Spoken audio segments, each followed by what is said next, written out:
मध्य प्रदेश की राजधानी भोपाल से बीके हिंदुस्तानी यूट्यूबर, नेशनल मीडिया फाउंडेशन नई दिल्ली, समूह पत्रकारिता परिषद नई दिल्ली, बीके हिंदुस्तानी यूट्यूबर आज नर्मदापुरम जिले की सीनीमाला तहसील के दौरे पे पहुंचे हैं। जहाँ जहाँ भी गए वहाँ केवल एक ही बात समझ में आ रही है, अब क्या होगा अगले महीने। कुछ लोगों से हमने ये जानकारी ली कि भाई अगले महीने के लिए आप क्यों चिंतित हैं। उनका कहना है कि जब आज लोकसभा के चुनाव के रिजल्ट में निकले उससे पहले घी के भाव ग्रामीण क्षेत्रों में 800 रुपये किलो हो गए हैं। तो नरेंद्र मोदी की यदि सरकार आ जाती है, भारतीय जनता पार्टी की, तो ऐसा लगता है कि घी 1200 रुपये किलो बिकेगा ग्रामीण क्षेत्रों में। दुनिया में यदि लोग परेशान हैं वो है महंगाई और दूसरा है फैशन। इस फैशन की दुनिया में गरीब से गरीब आदमी भी अपने बच्चों के लिए 3000 के, एक बच्चे के लिए 3000 के कपड़े लेके जाता है। और कपड़े भी वो ऐसे हैं कि 3 शादियों के बाद में चौथी शादी के लायक नहीं रह जाता। इससे साबित होता है कि देश के अंदर में व्यापार और व्यापारी के ऊपर में सरकार का क्वालिटी के ऊपर में कोई कंट्रोल नहीं है।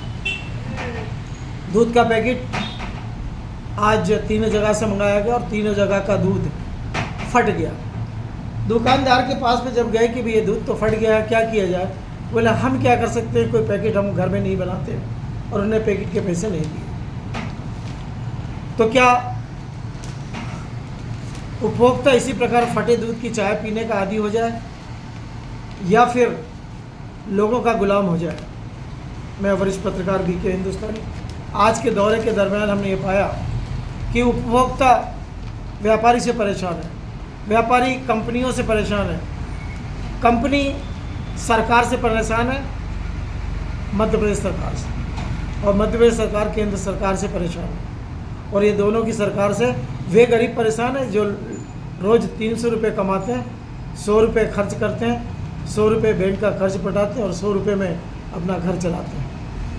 घर से खाकर आते हैं, घर जाके खाते हैं, घर से नहा के आते हैं और घर जाके नहाते हैं। 300 रुपये में वो क्या क्या करेंगे।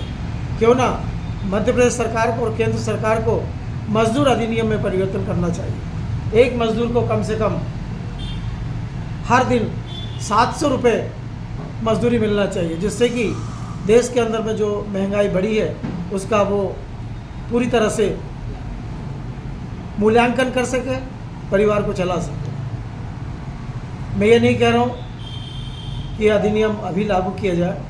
आने वाली लोकसभा में मैं सभी सांसदों से जो बनेंगे उनसे निवेदन करता हूँ कि इस समय पूरे देश के मजदूरों की स्थिति बहुत ही दयनीय है।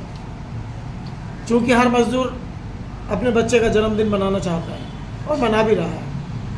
हर जगह केक भी कट रहे हैं, हर जगह नाश्ते में पोहा, जलेबी और कचौड़ी भी दी जा रही है। इसका मतलब है देश में जन्मदिन को लेके लोगों में उत्साह है, बच्चों को पढ़ाने में भी उत्साह है। एक मजदूर का बच्चा परसों ही कलेक्टर बना, एक ठेला चलाने वाले की लड़की डीएसपी बनी। इसी प्रकार देश में अब मजदूर के बच्चे जो है पढ़ने पे ध्यान इसलिए दे रहे हैं क्योंकि उनको मालूम है कि पिताजी जिस प्रकार से पसीना बहा रहे हैं, बहाने का रास्ता रोकना है हमको। तो क्यों ना हम पढ़ लिख कर अपने पूरे परिवार को इस योग्य बनाएं कि उनको धूप में और धूल में अपना जीवन ना काटना पड़े।